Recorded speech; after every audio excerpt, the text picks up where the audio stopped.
say to society about Black women is to more than tolerate us, you guys need to accept us because we're not going anywhere.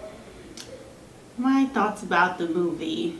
I feel like we have to have conversations like this in a variety of settings. I love the diversity of the movie. I liked the difference in ages and the colors of the women, of the different lifestyle perspectives that they presented. I love the fact that our room was full and we had good conversation.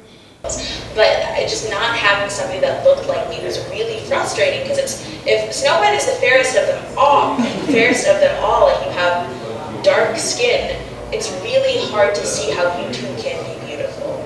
And I think that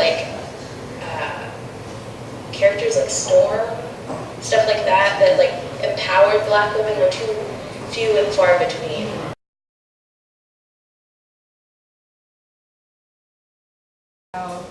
I don't know, I just really felt like I could relate to everything that they were saying in so many different parts of my life. Some things I thought that through progression and through getting an education, I thought that I had overcome, and I really haven't. Like, those things still bother me. Right. But I like the different ages in here in the video. I like even the different colors of the people in here. I was paying attention to the different hair, like the diversity of the people in here. I think really came out in this to help people think more broadly about Black people the same way they do about white people. They don't think about white people as a one opinion, one whatever. Right. And that it's the same. And that is just amazing. In 2016, it's still those same sentiments that Black women have carried for years, and they're still prevalent. Some of those are some very young ladies, and they're experiencing the same things that their mothers and grandmothers and aunties have gone through and lived through, and it's still here. It's still so present.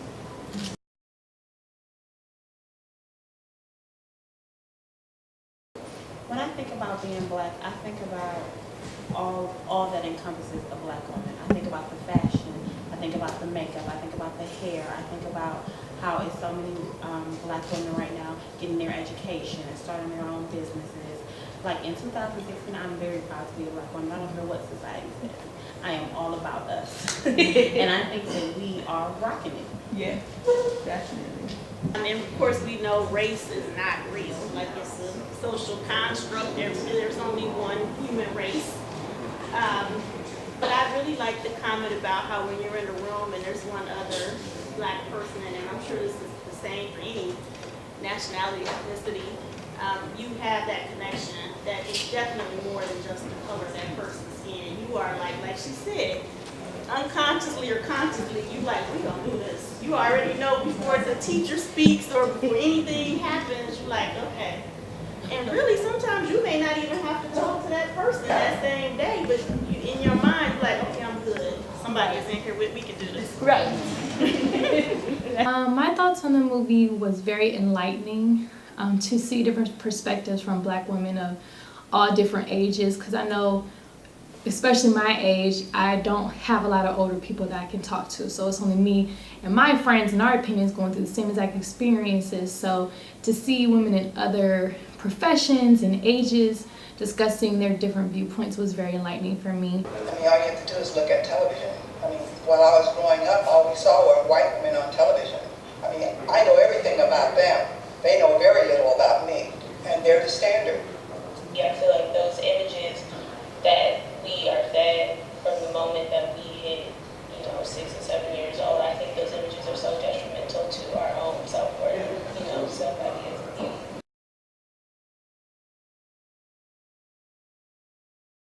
The video kind of opened up with talking about sexism and racism, and to me, we like to call that a double jeopardy as Black women. Like, we are marginalized in two different ways. Because we're women and because we're Black, we can be discriminated against.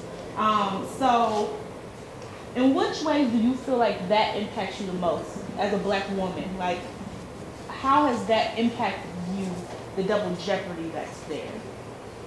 It makes me afraid for my life. Like, I was in the car with my daughter, and we were driving down the highway, and on the opposite side, I saw a young black girl being arrested. And the first thing that came to my mind was, let her get home safe. Like, don't let them hurt her. It wasn't, oh, I don't know what she did to get arrested. It was, I was afraid that she wasn't gonna go home. Like, that I'm afraid to be pulled over. I'm afraid I'm gonna die. I don't care about a ticket. I just wanna go home. Like, I don't wanna be assaulted. I don't wanna be made feel less than I am. Like, I'm scared.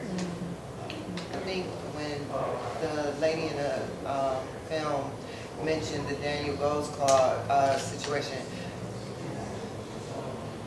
it's always in your subconscious that can happen, because it's always been a thing of men in particular being in a position of power and utilizing that to overpower women. It's always in the back of my mind. I know I've always thought that we should be on extra guard when it comes to women. For the last 16 years, I've been single raising my children. I know protection of the house has been of a main concern. Yeah. So I think knowing that it still goes on and it's not talked about as much as other things is sad, because I feel it every time I turn around. Sometimes, you know, okay, I may not want to go through a crowd or go around the crowd going into a store, you know, even if it's whether they're white or black, crowd of men, period, just feels, you know, you feel a certain vulnerability as a woman, and I don't think that's toted as much anymore as it should be. It's a lot more of it going on than what we are putting out there or what gets put out there. And I just think that we are so vulnerable, but yet we're so strong because we still have to go through it, and we do. We walk through the crowd, or we walk around the corner, you know, and look at you like you dare you to say something, but then you're told as the angry black woman, right. You know, but you're worried about your security and your personal safety, and then the safety, you know, of your children, or just other women that you see that are in a vulnerable position that your heart wishes you could help, or, you know. I would just comment on the one part when they were saying, you know, the angry black woman, or my wife, she, you know, always quotes me as being the angry black man. And I mean, I like that actually, because I feel that, you know, in whichever negative way that I'm perceived, you know, I can be in any setting and I can do and be whatever I want to be, not what you predict me to be and what I'm going to say. So when I do speak out on certain things and I get those looks and the mouth open, like, oh my God, he actually said that? Yes, I did. And let me tell you why. So, I mean, and I don't think that we do that enough, black men and women, because yes, it is a fear that, you know, especially at the workplace, that we can be disciplined and we, you know, may lose our jobs or whatever, but if we don't ever say anything, we'll just constantly keep getting pushed to the back. That's true. I had a situation last night, actually. I had a friend, I was out to dinner with two of my friends who were white. And one of the friends used to tell me about a girl that always puts her down, and, you know, whatever she says she wants to do, the girls are like, I wouldn't do that, and blah, blah, blah. So my friend said, well, I invited her to dinner, is that okay? I said it wasn't okay with me because she's not going to be around and put my friend down, or me down, or anybody else. So when I text her that, it was a miscommunication, and she kind of like, you know, flew off the handlebars. So I kind of confronted her about it, and she's like, why are you so angry? Why are you so angry? It's not that I'm angry, it's that I'm emotional because I'm trying to defend you, and you're sitting over here taking it the wrong way. And it's not so much as me being angry, like I care about you, and you're seeing me as, oh, I'm in this rage, and that's not even true. Like, she couldn't even see past the angry black woman type deal. Right. So as a result, you know, I cut her off. I grew up in a fairly mixed environment for the most part. And one thing that I definitely learned being in college, which was not an all-black college, it was a predominantly white institution. One thing that I learned is how black people communicate and how white people communicate is totally different. And so just how white people may perceive black women or black people as angry, we perceive them as being very condescending, sarcastic, whatever the case may be. And I don't think that it's always coming from a place of, I think I'm better than you. Right. I think it's how they're raised. My son goes to a predominantly white school. He goes to school in Parma. And I see how he interacts with people. I see how he interacts with me. I see how he challenges me. And I'm black. He has a black family. But I think that being around, you know, a lot of white kids that grow up that way, that's just what he's used to. That's what he sees. The teachers, the kids, whatever the case may be. So I think that, you know, dialogue like this is healthy, and I wish it was a more diverse crowd so that they can understand where we're coming from and we can understand where they're coming from, because I don't think it's always, oh, you know, I'm looking at you in a different way because you're black. It's just how they're raised. Their parents teach them to be strong, take up for yourself, talk a certain way, be confident. And we may not all necessarily be taught that as African Americans. So as we're coming across these white people who are taught from the beginning, you got questions, you ask. You don't agree with something, you say it, you speak up. That's what you do. And you become they become these strong, you know, white businessmen and businesswomen because they don't take shit from anybody. But African Americans, we're not really taught that. A lot of us aren't really taught that. So then when you put these two people in a room together having conversation, and they're talking to you the way that they're just simply raised, but you may not have been raised that way. Now you're feeling some type of way, but it's because they have that confidence. And so we need to start instilling in our kids and in ourselves that you too need to be strong. You need to ask questions. If you don't agree with something, speak your mind. I tell my students at John Marshall High School all the time, black, white, whatever, if you have a conversation with an adult does something to you that you don't agree with, you still have a voice. I don't care if you're 16 and they're whatever, but there's a certain way to do it. And so we need to stop teaching our kids or whoever that you don't have a voice. You have a voice, it's just a certain way to assert yourself. And so if we start teaching our people and our kids how to assert yourself, then it won't be like I feel some type of way or I'm not comfortable talking to a white person and I feel like maybe talking to me in a certain way, because that's just how they're raised. Now some of them are coming from a racist place, let's be real, but not all of them. And I think sometimes as black people, we think that every single white person is out to get us. And we gotta let go of that mentality, because it's not the case all the time. I kind of do agree with some of the things you're saying, but I don't think that we raise our black children to not be confident or to not speak up for themselves and things like that. I do think that, I mean, white people, they just allowed to be white themselves. They're just born to be themselves. So whether that's shy, timid, assertive, whatever, they're just learned to be freely who they are. Whereas black people, we're kind of taught to love yourself, be yourself, but it's always a time and a place for this. It's always, you know what I mean? So I just think that we're raised to be a certain way, but it's only in certain situations. And so I just think that we aren't allowed to be free. So although we may teach our children to be assertive and be a leader and go out and do this, they aren't necessarily allowed to do that because other people put them in a box. And other people kind of say like, why are you doing this? Like, you know, or kind of make you feel stupid for even like speaking up about something, or kind of make you feel guilty for speaking out about yourself, or, you know, things like that. So I don't know. I think with raising our kids, and when my generation was being raised, we were raised to love ourselves and love others regardless to color, but there's that double standard within our own race that gets us every time and comes back to bite us in the behind. Growing up, you know, mixed, I was transferred to Bedford. My dad moved out to Bedford, one of the first black families, you know, back in the day. And it was the first time that I had experienced racism outside of the family. You know, I mean, the family, we were all different shades inside our home, but going out into a public place, it was just different. It was like I wasn't black enough for the black women, or for the black people, I was too black for the white. So I kind of stood out in the middle. My father raised me to be you and say what you want to say regardless to, you know, how you think it affects people. And I've tried to raise mine like that, but it's kind of hard because you don't want them to seem like they're being too aggressive. So we're walking a fine line that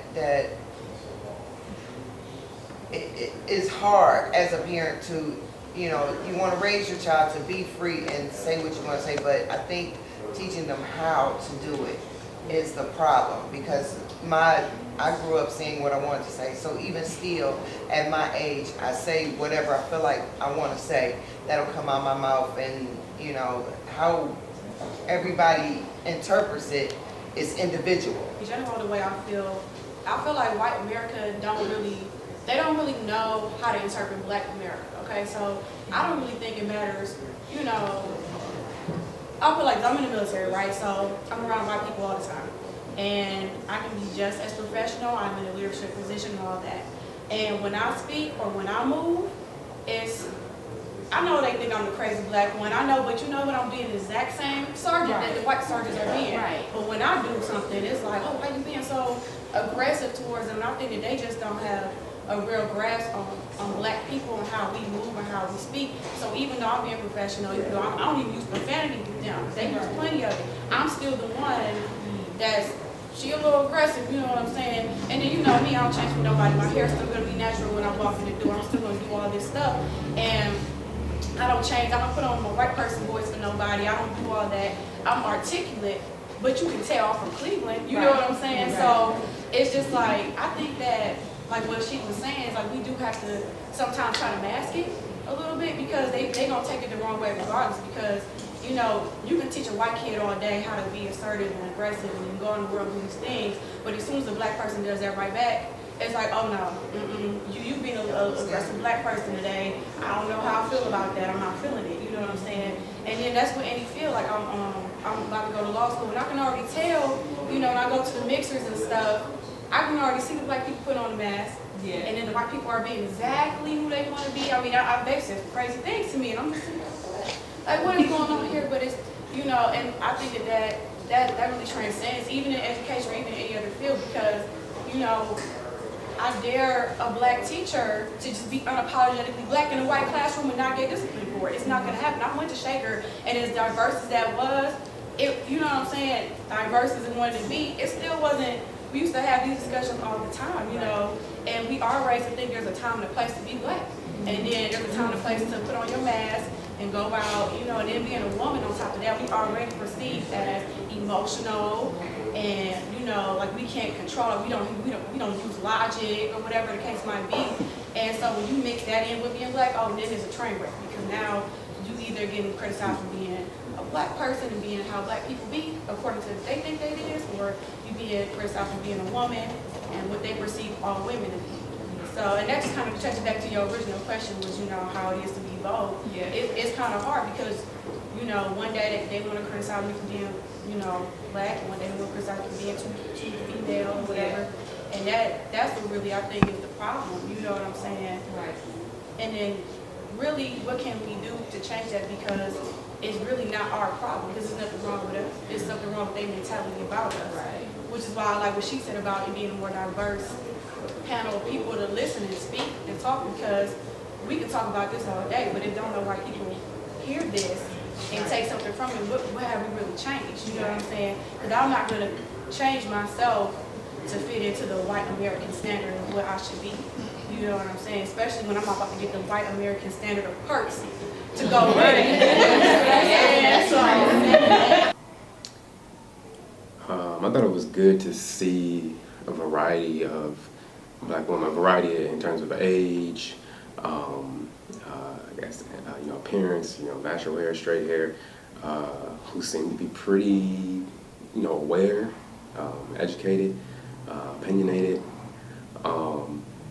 and as far as what I'm challenged to do, I mean, and this was my thought even before watching it, was just to sort of have more of an appreciation of the female perspective, because of the fact that that's something that we kind of struggled with as Americans in general, you know, is patriarchy, but definitely within the black community too, you know, always having all this focus on the men and what do the men think we should do. So, yeah, I think it was good to have a focus specifically on female perspective.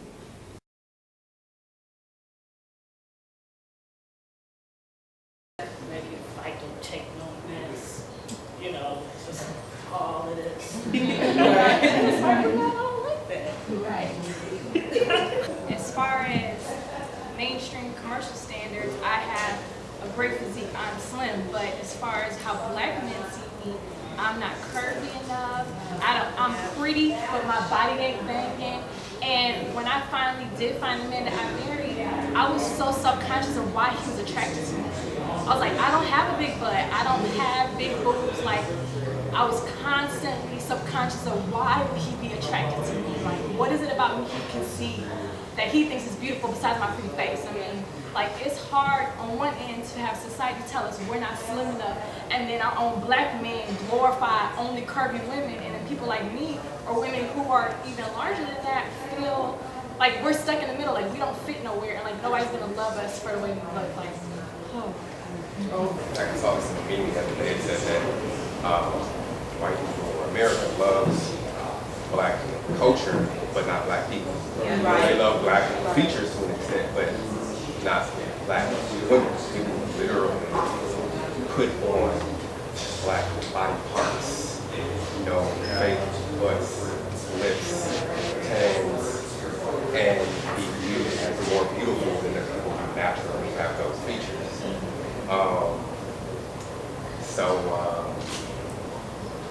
Yeah, I don't know where I was going with that, but I think you bring up a great point. It's like people, they love black culture. Like, it's the thing. I like rap music, you know, I want this and that, but it's like. I don't think they realize that. And it's funny how you see it not just here, but throughout the diaspora. Like I said, in Brazil, for example, you know, they've embraced samba and other parts of black culture, and they think, oh, you know, we all get along, we love to dance samba, and we love to go to carnival, but black people are hugely disproportionately poor and underrepresented among the educated and powerful, and there's that disconnect. Like, they don't see that. They think that, you know, well, we can literally, you know, do this song and dance with them and everything is okay. Yeah. But when it comes to actually trying to understand and respect their reality, you know, that's not, you know, and, you know, the young lady from the military mentioned, you know, that, well, a couple people mentioned, having a more diverse crowd. Like, it's not so much that we need to understand something about ourselves, although we do, don't get me wrong. White people need to understand something about themselves, right? Because they live with, there's a huge sort of illusion that they live in. You know, I think it's good we are seeing that happening. I know there was like a white people documentary. I don't know if anyone saw that. The one guy is like a Filipino undocumented immigrant.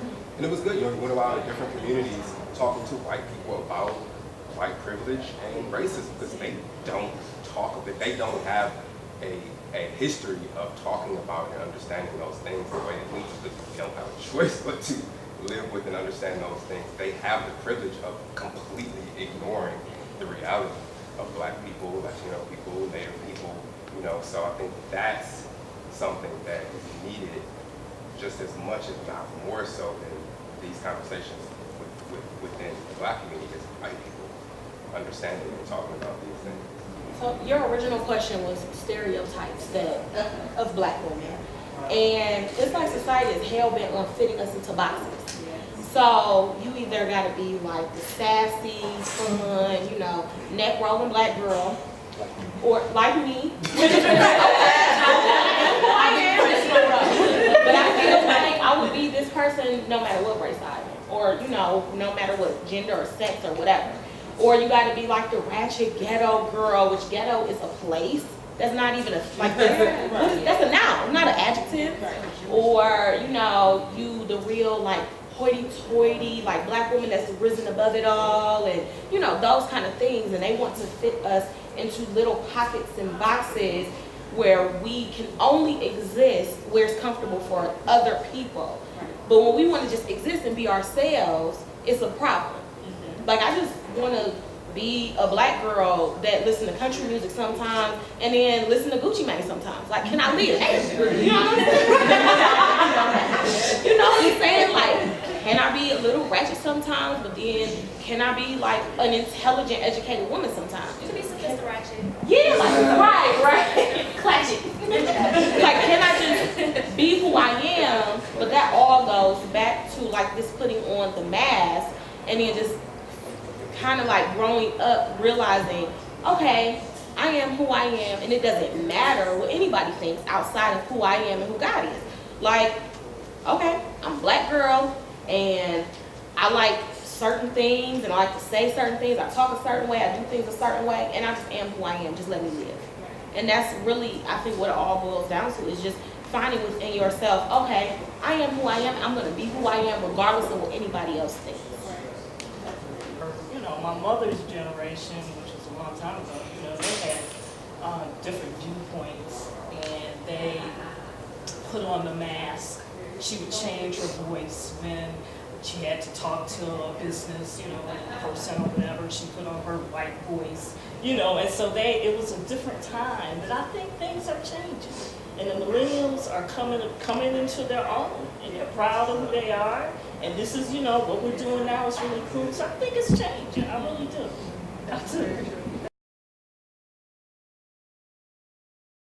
We're kind of discussing kind of the struggle of a black woman, but I think in that struggle we're also identifying the things that we can celebrate as white women, or as black women.